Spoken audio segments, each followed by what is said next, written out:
Welcome back, everyone. We're joined by Link for the first time from Chronologic Gaming. Link, welcome to the caster's desk. Congratulations on another win for you guys. Thank you. Nice to meet you guys. Well, nice to meet you to as meet well, you too. too, We sir. see you guys every week, but you guys always a face in a KDA. We don't get to talk to you because we're at the desk. So coming into that game, Guardian Angel on Orianna. It was kind of like you could have built more power, but you're like, I just want this right now. What was the choice? At that point of the game, all we had to do was survive. We had enough damage because Vayne was our main priority damage dealer, basically. Right. Basically, my goal in that fight was just to protect and provide utility, not through damage. I mean, I could provide damage, but I don't have to. And also the gold count at that time, I had exactly 2,200 gold. And that was perfect for a Guardian Angel. So I could have went for a Void Staff maybe, but you know, I just went for the Guardian Angel just to secure the victory. Nice. Convenience going on there. So I didn't really realize until you guys started doing the Baron team fight how much crowd control, like area crowd control you guys had coming into this game. When you were picking your composition, like, did you have any specific logic of like why you picked this combo of champions? Was it to protect double lift? Was it to lock people down in team fights? Do you want to walk me through that a bit? Basically, we always want to pick a team con that has a lot of crowd control in general. It just provides stability all around. And then basically we can have peel and we can have zone for the whole team. And what happened was while we were going through champion select, we wanted to pick double up Vayne no matter what. That was like our main priority. And we picked Vayne All-Star. And what happened was we were thinking about picking Xerath, but then what happened was Orianna provides a more protective style and kiting style. And what they picked already was kind of indicative that they wanted to dive us constantly. And Orianna does really well versus coL. And what happened is they picked Elise, Akali, and then Cho'Gath does really well versus that.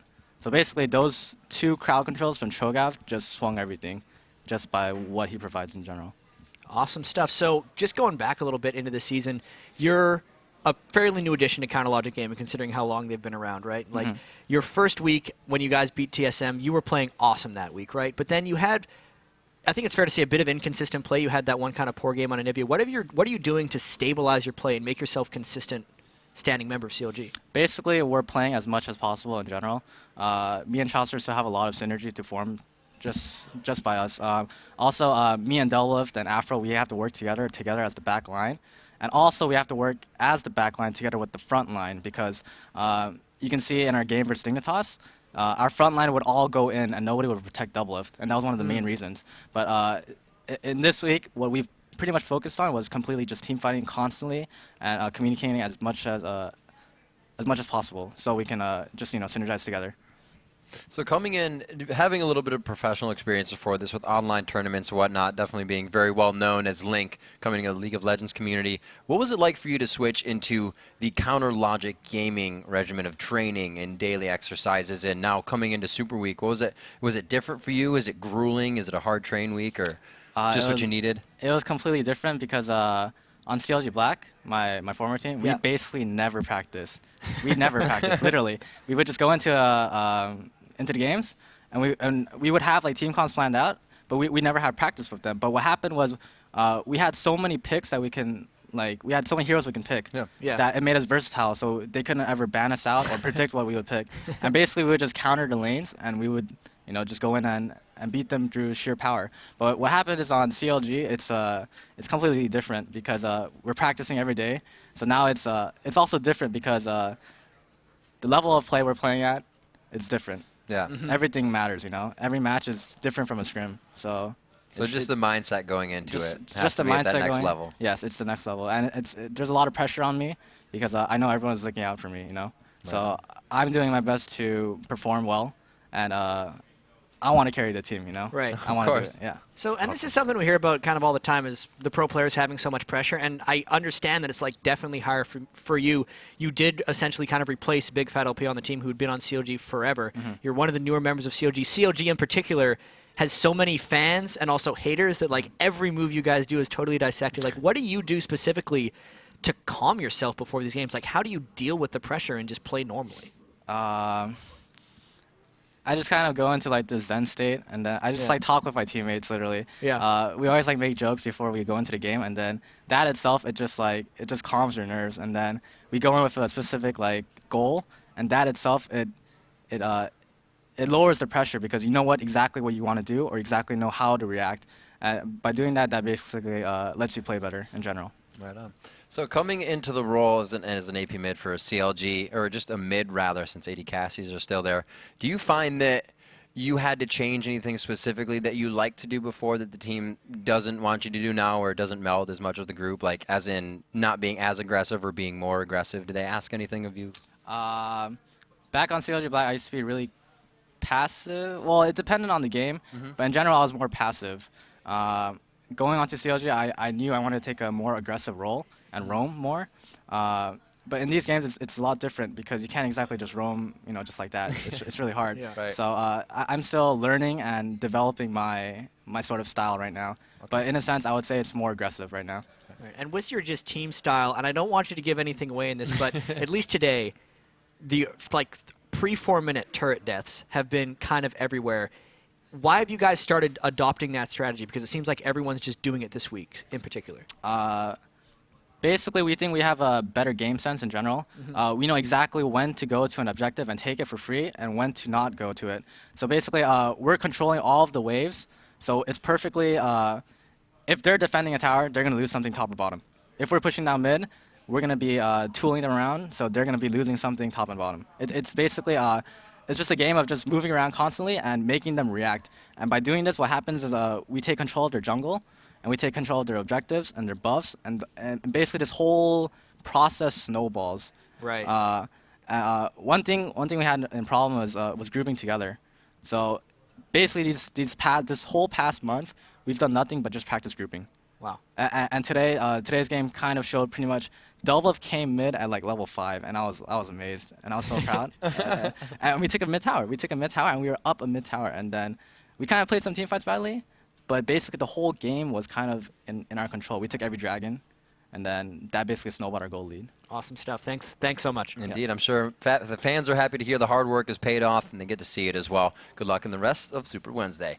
Now it's time for CRS versus Complexity. The teams put on a great show, and they decided to face off, well, when they faced off in Week 2. For the first 25 minutes, Complexity seemed to be in total control, but a dragon fight gone wrong quickly snowballed into another victory for CRS. And in that game, coP dealt so well with Ludamortis' Vi. There was the kind of Olay sidesteps that he do. He made Ludamortis look a little bit fat, and people were like, maybe Vi's not a very strong champion, but, Vi's a pretty strong champion. It was just a matter of coP outplaying so well in that game, and CRS still going to be on that hot streak. Despite the loss in that game, Trooper's Lux ended 6-1-1. So he was actually playing extremely well. They just couldn't pound it through. Of all the games CRS has had, their game against Complexity was one of the closest. Well, they have to watch out for St. Vicious. He's had maybe some of the most first hands in the first bloods in the game. Yeah, I mean, we were just kind of talking about Link, about how it's all about moving around, all about being just in the right position, and CRS embodies that strategy for a little bit. St. Vicious is there with the counter ganks.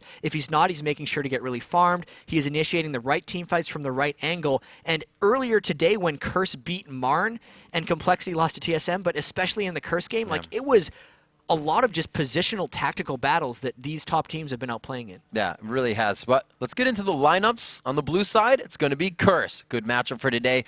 Voyboy in the top lane, St. Vicious in the jungle, Jackie in mid, coP at the AD, and Elements on support. And in the red corner, it's Complexity. We have Nick Wu in the top lane, Ludamortis in the jungle, Chuper mid lane, Brunchu on AD, and of course MIA on support. I'm excited to see if Chuper can pull out that play again against Jackie. Jackie hasn't been getting as much focus from St. Vicious as they usually do in that mid lane. Kind of has been giving it to Voyboy to lock down that and feed him up and keep Jackie just in somewhat of an assist role. So it'll be interesting to see how much focus is put on their lane in general for the junglers. And St. Vicious does love ganking mid, right? Like Voyboy, they usually kind of just let him run for himself. They got that one. Elements and coP have been laning so well. St. Vicious is usually just there for the presence and the counter ganks and the overall map pressure. And we do see champion select on the screen now. CRS versus Complexity coming in for this one. Nidalee gets banned out right away, as Shannon Vi does as well. So no more Vi, even if coP had fun trying to sidestep the Falcon punches coming through from Vi, or the Vault Breakers, as all the technical people like to call it. But the Vault Assault, apparently, as I call it. Well, it's a Vault Breaker. Vault Breaker, Assault, Battery. I like running Maokai and Vi in the same line, so it's the Twisted Assault and Battery lane. Ooh, yeah, wow. I like that one. I like it. Very nice. Jace getting banned out here. No Jace for the Nick Wu, or anybody for that factor in the mid. And Thank God. Voyboy draws it. There it is. I am happy that we don't have to watch Voyboy play AP tournament. Yes, it's exciting, but of all the things in League of Legends, AP tournament I mean, it is getting changed. It is getting changed. AP tournament is just obnoxious amounts of healing. Voyboy realizes that it was actually a really well executed, almost gimmick strategy that Curse pulled off in their last game. They kept all the lanes shoved constantly so Voyboy could be untouchable. But now, with the Trinimir banned out, they're just back to the first pick Taric like they have been all season. First pick Taric Elements has actually put in an online order for his mobility boots, Flask, and Philosopher's Stone already. I like that. Yeah. They're going to be arriving around 22 minutes in the game, and he's going to have all of them. Seriously. So Nick Wu and Lotta Mortis here to pick for the first 2 on their team. We They better take away Jarvan. Sorry, but in there it's just like No, not at all. They got it. It's something that needs to happen because Sheen is still on the board, and that's where St. Vicious has been getting most of his ganks with. So either or is super dangerous for both teams. At least they're stopping the armor aura, right? Because you got that point. If they were the ones to take Xin Zhao, they would just be picking it into 52 armor worth of auras. And we know how powerful that is. Curse will run it all the time for them.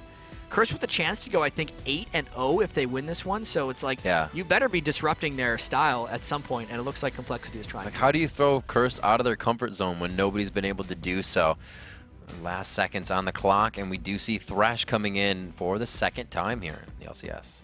And NA. I feel like I should know this. Was it Complexity that played it earlier today, or no? I don't think it wasn't earlier today. It was last week. It was last week they played it? Someone's played it earlier today as well, but the Twisted Fate coming out. Was it? You're right, they did. I remember calling the Thresh grab. Yeah, it was there. Yes, it was. My memory sucks.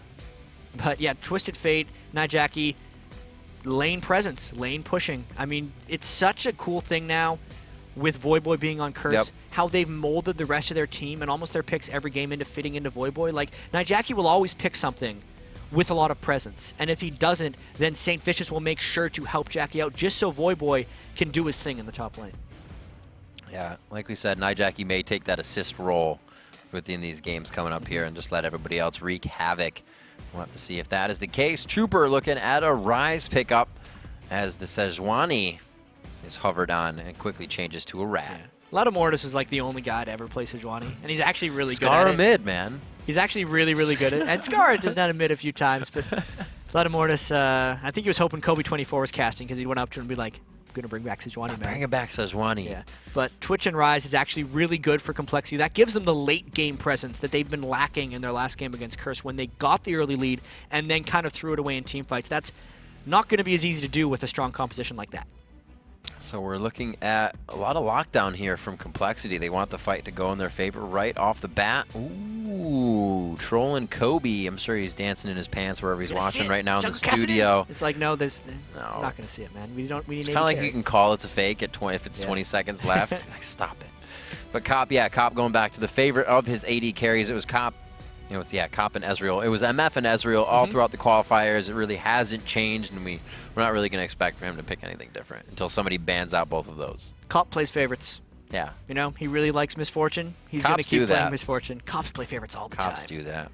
And Elise coming out for Voyboy. That'll be pretty exciting. It's something he pioneered on the North American side of things. He was really dominant on Elise early on. He loves going just really tanky on Elise and then wreaking havoc. Well, it works for this team. They can hit up Rise. He's going to be tanky. They'll hit up Lotta Mortis. Will be pretty tanky. So the Q will do some good damage, at least for that focus. And he can execute Brunchy as he dives into the back line. So this last pick for Complexity. These guys are taking their time. Is the top laner. Why do they want to go against Elise? Because at this point, there's no fooling around. They know exactly what they're going to be picking against. And Nick Wu has that kind of smaller champion lineup. There is Zed on the board, who he used to draw bans for. And I wouldn't be too surprised if he played that unless he's too fearful of Voyboy's Elise. Let's see if they actually do choose the Zed. I was going to say that. I don't know if Malphite's in his pick. Renekton was as well, but there's no reason for that to be on the board here. You're right. The Zed pickup gets through, and he chooses it. And Nick Wu's really good at Zed. I'm really excited to see this. It's a highly complex champion First time. Against another very difficult champion to play in Elise. So that top lane battle will hopefully be a throwback to fighting games for Nick Wu, and he can just brawl. And hopefully Saintfish doesn't come and gank him for him. That's what he wants to do, right? Yeah. For the team, as he knows the cooldowns inside and out for Elise, he's going to be able to have that. So we got two pretty damn aggressive junglers coming out for both teams. We know St. Vicious wants to be inside of Complexity's jungle right off the bat, or find a way that would be possible, or at least level 1 team is quite scary from Complexity, so I don't know if they really want to go in on that. Both teams have a good amount of crowd control. So for Curse, their team in general is a lot around Nijaki and his Twisted Fate presence. The bottom lane ganks that they're going to be able to execute with TF and Tarek are really, really huge. And Complexity has that late game team comp that they're going to want to jump on top of. They just have to make sure not to get out-pressured by Curse. So who do you see having the early game, if there was any aggression besides just on the turrets? I mean, the early game, I think, goes to Curse just by the fact that they have the lane lord and Tarek in bottom lane. Okay. You pick him and you walk up to people stunned. You're like, I did it! I won the lane! I stunned the guy! It's like, and Elements is fully aware of how to play him. He positions very well. He gets the boots of mobility later in the game just so he can land more of those stuns. I do like the early game slight edge for Curse. I remember that back in the day when you put a Tarek and a Sivir together, and you hit that one stun, the first boomerang blade, and the lane is yours for days. Like, and you can still do that. You can. Nobody does. Nobody does it. Bring back Sivir. It's kind of, I don't know, that ultimate. I feel like it should do damage. That doesn't make any sense. Nope. All right, guys, but we are going to be into this matchup soon. It looks like the teams facing off here, Curse versus Complexity. We are into the Rift as we get into... It's already your 5th match of the day. I know, right? Flying along. It's your 5th match of the day. It's my 5th match of the day. And we're going to see what these guys do. We got a Christmas tree of pings going out as they give us a light show. I think they're basically pinging out exactly where they want to be going for in these early game engagements. And it's like Curse didn't put down many wards in their first matchup. They may not do it again. I talked with Elements about the level 1 situations, and he really doesn't think teams need to put down that many wards. Curse is very confident usually with their level 1 play. I think it was TSM that we saw doing it. They kind of just put themselves all on the outside, and they didn't use any wards, right, in the beginning of there, and then they did the 1 minute and 40 wards, and they were able to come out with that strong. So we'll see. Looks like they aren't really using any, as you called. Complexity puts down their Wraith ward, and we'll have to see where they're going. St. Vicious and the team just putting down that ward as well. Voyboy playing some tricks with the Spiderlings up top. So Complexity a little bit scared of where Curse could be. Lotomortis did flag the blue buff ward that Curse had placed. They don't know it's warded, but they do know that Curse wasn't there in the first place. So the low ward strategy is essentially just multiplying the volume of pings that we get to see as everyone's saying, I think they're over here or over there. And at the end of the day, we only see 1 ward placed by all of Curse and 2 wards placed by Complexity. Nick, we're really enjoying that Red Elixir start for the lane. We'll see, as he called out the wards, placed down for the pinks yet. We saw that coming into play very big for Counterlogic in the early part of their first game. They were able to get that first blood because of it. And this ward being down here, there is some movement for it. I think they might be a little late. It looks like they may try to give him a smiteless one. If they do, they'll definitely have enough time to make it over. And it looks like they could. Yeah, but they saw Lotomortis with their 1 ward. They knew that would be the threat. It's like, hey, we're going to need this ward. And it totally paid off. So St. Vicious did get to burn the smite, and they waste a bunch of Lotomortis' time. And they look to continue. Yeah, he's just going to go back around. No early gank for him. We see a little bit of help going to the red buff here from the top lane as they did get the swap in. Jat, we're going to see how Zed, fares in this 2v1 lane. It'll be our first time. Nick Wu doesn't get his wish. He doesn't get to brawl. He's got to sit in his turret against an unfair 2v1. And a bunch of early pink ward, like a early pink ward does go down from Elements as well as a blue buff ward, which tells me, especially based on the current position of St. Vicious, they're looking to either dive or kill the turret of Nick Wu within about the next minute. Nuh-uh, that hasn't happened today. That's never going to happen again. I don't believe it, but he does pick that up. Looks like he was actually headed up by Wraiths. He may just grab some extra experience before he heads back down to that lane. Or if they try to take down Chuper in mid right off the bat. Chuper has that teleport. We haven't seen too many mids taking that. So see, he can play the same effective role as Nijaki does, but on a higher cooldown. And one really kind of unfortunate thing in the jungle, speaking of like the timing of the gank, is when St. Vicious smited the blue buff, Voyboy was in experience range because he panic smited once he saw Lotomortis in the ward. So Voyboy did hit level early, but it also delays St. Vicious's gank because he had to spend extra time in the jungle to get the level 3. So but after all that, Complexity's getting the turret first, and St. Vicious might actually be going for a blue steal instead of a turret steal. They don't have any of the wards down there, and they got this one placed quite early. So that's going to be global gold coming in for Complexity to the buff control, which may affect that middle lane a little bit more as we go longer into this game. This is kind of that next level that the better teams are on, though, because of the ward control that Curse had, St. Vicious could take the blue buff, and they could still get the turret, because since Nick Wu didn't have any vision, there was no way of knowing that St. Vicious was about to dive him or whether St. Vicious was taking the blue buff. So they traded turrets, but Curse gets the edge. So it was really Curse waiting on those turrets so they last now when it matters, when people are roaming. Those early wards we see Complexity placed have already fizzled out. They're not really giving too much help, and all they have are gank wards right now, not that entry that Curse is really taking advantage of. You see Nijaki versus Chuper in mid. They are quite even as they go back and forth, one with the flask, and it looks like Chuper actually went for the Fairy Charm Biscuit start. And the differentiating factor for these teams, Riv, is where their lanes go now, because CLG decided to go mid, but Complexity is deciding to send both bottom, whereas Elements and Cop are still kind of bottom right now. So we know the turrets are getting killed at 4 minutes. They've agreed that that is going to happen, and now it's about roaming. So here comes Tarek mid. All right, Mashmi and Bloodwater both went mid as well. They're going to do it this time. First blood coming up as Nijaki gets the wild cards. And Curse mimicking CLG a little bit for mid right away. Link was so proud that he saw double of mid at level 5, and now Curse trying to push down this mid turret hard, knowing Chuper's down. Good harassment onto Laudo Mortis, getting as much damage as they can on both the turret and him, so they can press these advantages. Now at 5 minutes, 30 seconds into the matchup, they found a 1.2 thousand gold lead, and one turret on each side. That kill coming in was a good amount of money. So the early lead again for Curse. I mean, they've taken control of these teams so much in almost every single game in their 7-0 start. In their game against Complexity in week 2, Complexity snuck the early Dragons and actually gave Curse a bit of a run right now, but unless Complexity tries a sneaky play now, they are getting outmaneuvered. Nick Wu in that top lane getting pushed to his turret constantly. He's going to be able to get that matchup he wants now, though, 20-23. So for the 3 minutes he had a 2v1, he fared well. But they're back down to their single lanes. He actually bought a Doran's coming back to lane for a little bit of health and damage, so it looks like he just kind of wants to be a brawler right now. And it's interesting, when he started the game with the red elixir, it almost seemed like they were going to try some kind of play to stop the 2v1 dive. Chuper taking a bit.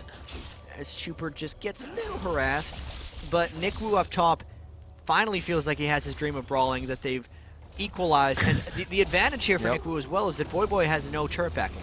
So he does have, Voyboy does have the one ward in the top lane, but Nick Wu should be able to execute some of his Zed stuff up top. Looks like Voyboy is actually playing way too passive for that. He puts the ward down. Looks like he's able to stay back. Now the bottom lane, a little bit of a pressure. Nijaki comes in, a great lantern toss, and Brunch U makes it out. So Chuper also teleported down at the same time. Miscommunication by Complexity. Oh man, Chuper, what are you doing down there, buddy? He looks like he was 3v1, and Brunch and MIA trying to come in here to help this debacle.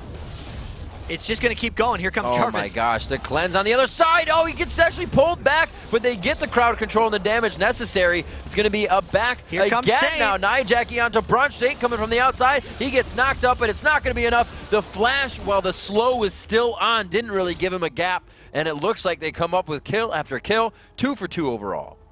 That was nuts. What happened up top, though, hopefully we'll get a replay of this at some point. Voyboy got killed by Nick Wu, just 1v1 while everything was happening in the bot lane, so that is pretty crazy. That was a miscommunication. It was a brilliant Thresh escape when they were able to get away, followed by a poor teleport by Chuper, followed by that being a bait for Mortis to come in and gank. It was a little bit of nuttiness, and gold lead actually stays somewhat similar, a bit of a comeback for coL.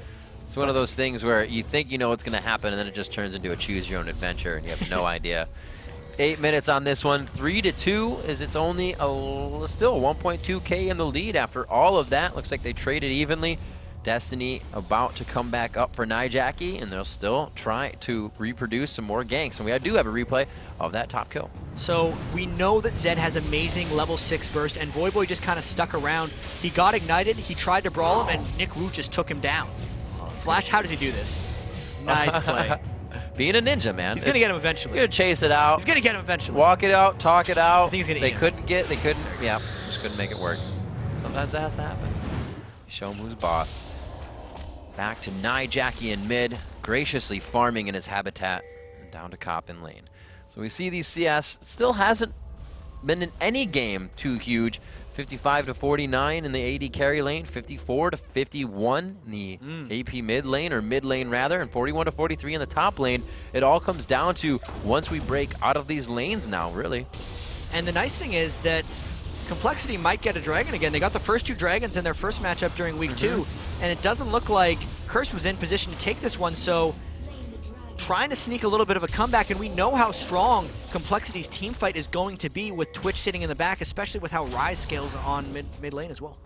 A lot of bursts from Zed, from the crowd control. If he hasn't gone in first, to have Twitch just kill everybody that's softened up in the back. That looks like a scary late game lineup, but can they get there?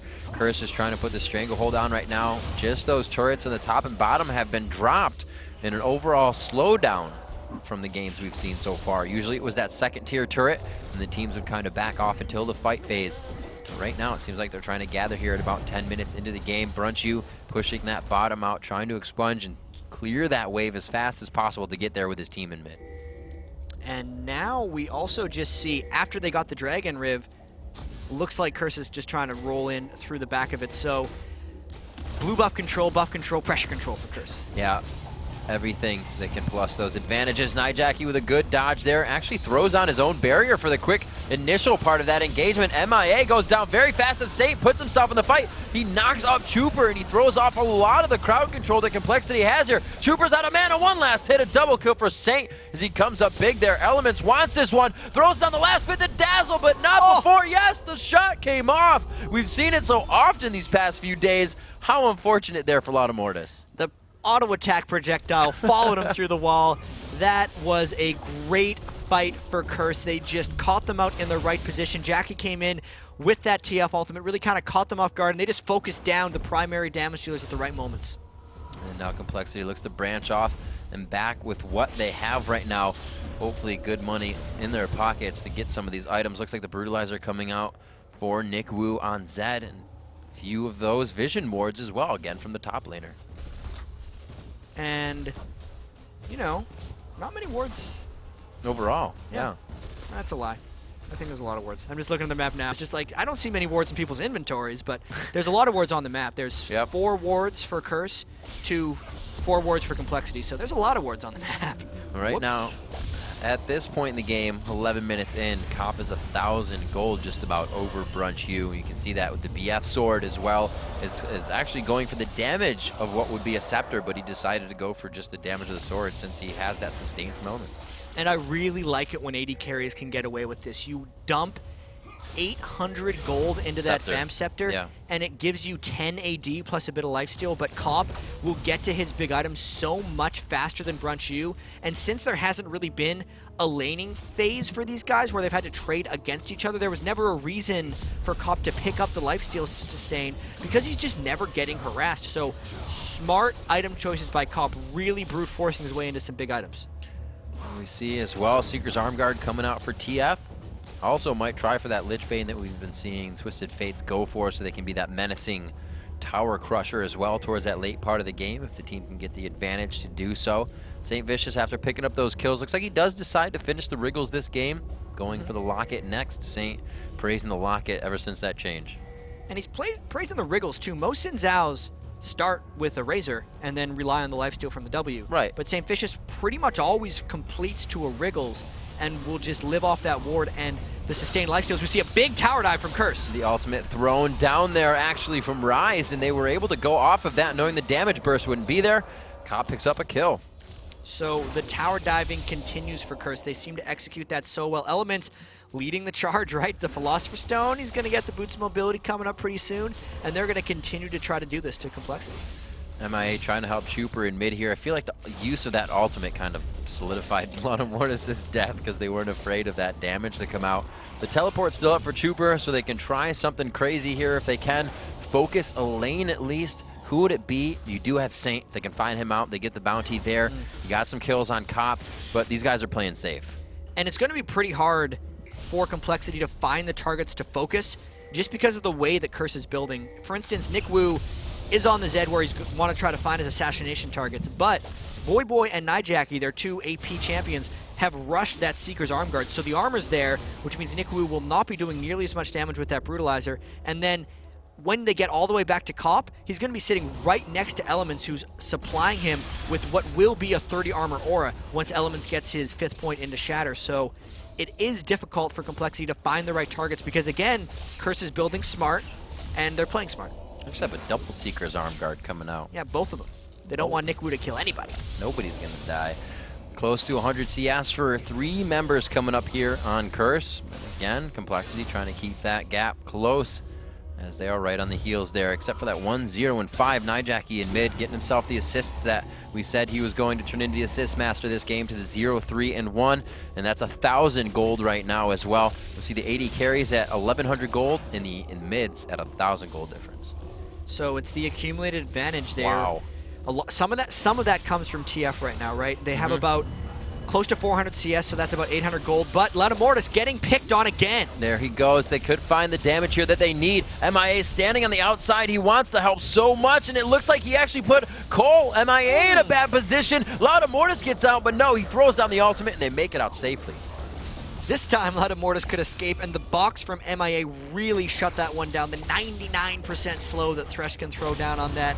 It's got diminishing returns. It takes you to about 160 move speed, but it definitely stopped them from pushing that one in. So it looks like they are going to go aggressive onto the Dragon, knowing they just pushed out a few ultimates and really hurt out Laudamortis. A great initiation for them at a perfect time. But knowing that there is the TF ultimate down and the Taric ultimate down, Curse might try to force something here on Complexity. The flash in from Elements. He's always talking about how he goes down first, but he does it so his team can get kills. And it looks like the focus going in. Voyboy's able to get one without losing anybody yet. Cop coming up with number 2 on Nick Wu. And it looks like the 5v3 continues. Wow, Laudamortis looked like he wanted to go in there for a second. He couldn't make it there in time, right? Like, Complexity was poking around thinking, we want to fight when Laudamortis gets here.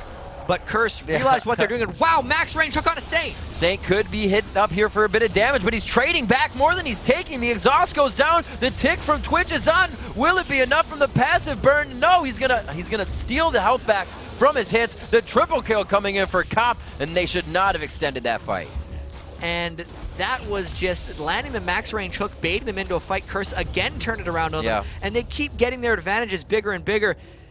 I thought Brunchu was going to clean up a lot more, but he just got focused down, couldn't get the right expunged off, and St. Vicious almost lived by auto-attack healing through the Twitch poison. And I was going to be like, wow, that was an amazing play by Saint, but he died anyway. Yeah, he went down. Even so, Curse with impressive play.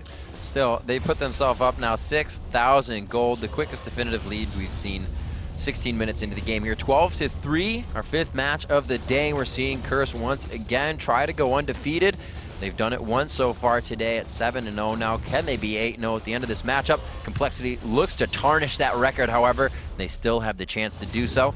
Regrouping, now they grab the blue, try to get some more items under their belt. The tier is stacking here. Looks like the rod will be finished quite soon for Trooper as well. And Trooper's really going to have to get going because Nijacky's gotten to the item he loves on Twisted Fate. He's got his Zanya's Hourglass. That makes it, even more impossible for Nick Wu to kill him on Zed, because with the way Zed's ultimate works, it's kind of like you mark them, then you do a bunch of damage in your really small 3-second window, and then it explodes. But he can't do that if he's Zanya's, as Nick Wu is getting picked on again. And he just gets repelled on there. The execute to come out, but it's actually going to be St. Vicious charging in for the kill there. 4-1 and 4, and you can see just Nick Wu in the background of that camera, so just disgruntled right now with what's happening. This is a lot of kills that Curse has been able to pick up. We've seen kind of slower games today, but 13 kills for one team at 17 minutes. Considering a lot of them have just been kind of pickoffs is a huge advantage. And now we might see some turret action because there's 3 people mid for Complexity, but the push is still going up top for Curse. I think Complexity's got to fall back. And Elements is actually warding up that jungle, more than happy to put a dazzle on anybody who comes through. He puts up 3 quick wards with a 4th in the tri-bush. They cannot be pinched from any way. We can see Laudamortis here trying to slice that pie and keep them in with the angle, but at no go. They get a ward over to Golems, and they see that there's just no chance for starting this fight right now.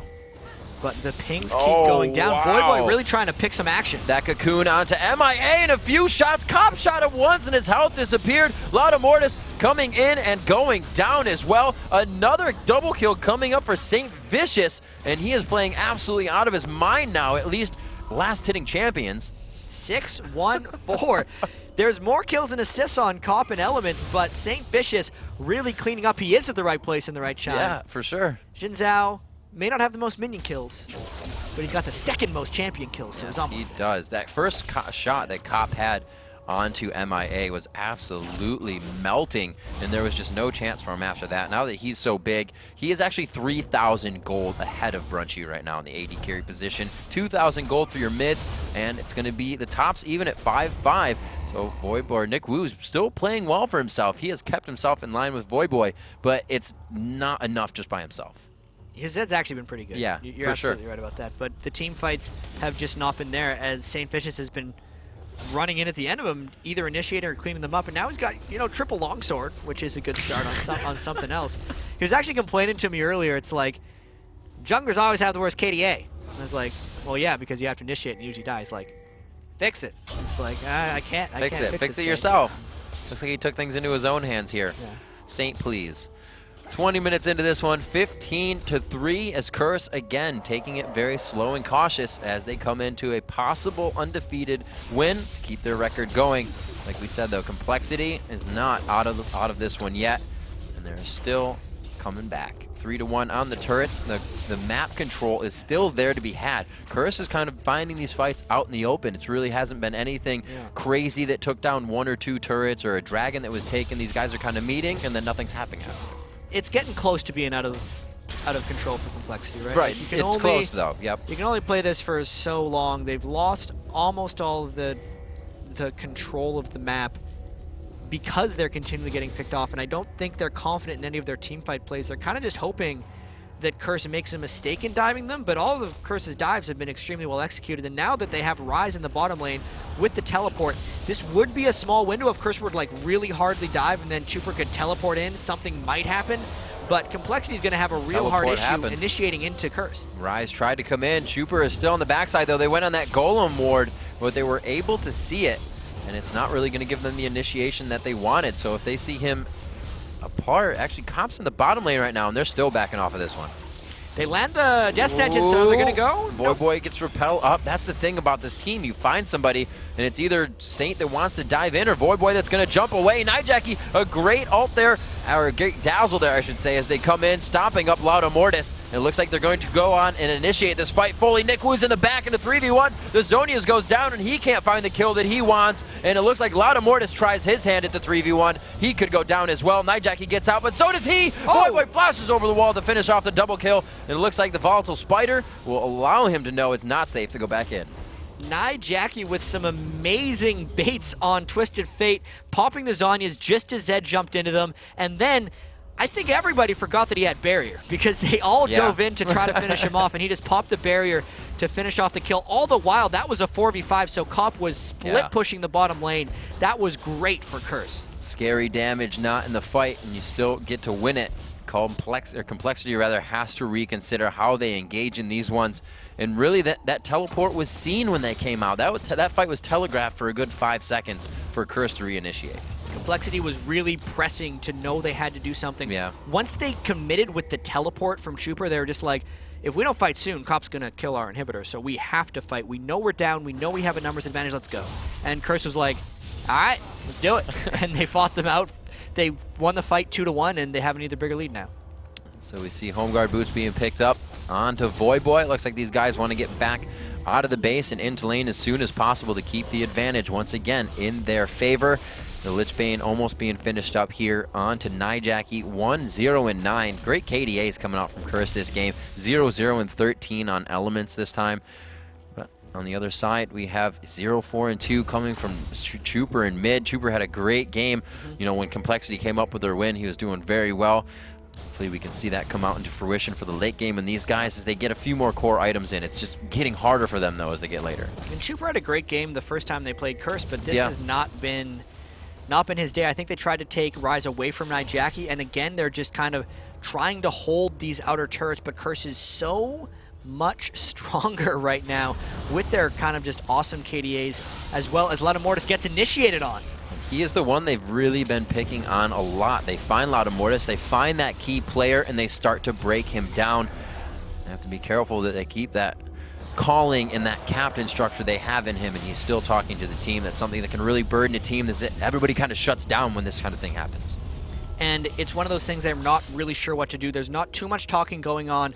As you can see in the red cameras of Team Complexity, they're still playing the game, but there's not many good plays for them to make. And a lot of times, unless someone has something really good or constructive to say, they just don't talk. So they're trying to keep their motto up, but they don't really have many ideas of how to get back into this one. All right, we do have Nick Wu again grabbing up that red elixir. He wants the most damage he can get in this fight, and it's just going to be St. Vicious, a face dive onto the team. That ultimate coming in from Jarvan actually helped the ultimate of Cop lock the team down, and they are now cleaning it up. St. Vicious with another double kill coming in on this game, 8-2-5. He ends up on this one, unless they can pad the stats a few more times, but I think it's the Nexus turrets and the Nexus in their eyes, chat. Absolutely fearless play by St. Vicious. They've been playing this game long enough. 24 minutes is a very fast victory, but they're hammering on that Nexus. And it is going to be a Curse 8-0 victory. They keep the undefeated roll going on, and into Super Wednesday, they look happy to take that win. So the games at the start are out of the way for Curse now. Yep. They started again, they're 8-0, and after this one, they got their 3 big games coming up. They got TSM, Dignitas, and CLG still to come this week, but Curse off to a good start. They need to carry the momentum through, and Complexity thinking about some stuff right now. They will need to recover because they're still just sitting at that 1 win. I think you were right in the choice where they tried to somewhat ban out Trooper, or ban out rather Nijacki's Rise, pick it with that choice, and then not realize, Nijacki feels very comfortable on whatever he's playing. The Orianna isn't that only thing, and we can turn him into the assist mode that he was. I think 1-0-9 was his overall score coming into that one, if I can find him. What was that? You're looking for 2-0-9. Yeah. Nijacki score. Right. Nijacki did great on Twisted Fate. Yeah. I mean, it's like the way Complexity, or the way Curse has been playing against their opponents and what they did against Complexity now, is they're showing they are so adaptable. Like, they have their set of champions they like to play, but it's broad enough that they can not necessarily be banned out, and they're able to counter other team strategies. They have their A strat, which is their Taric, Jarvan, but they adapt really well if they don't get it. All right, guys, so moving on, our 5th game of the day. Curse stays undefeated in the LCS. After the break, we'll talk to St. Vicious from Curse, and then Good Game University takes on Team Solo Mid. We'll be right back.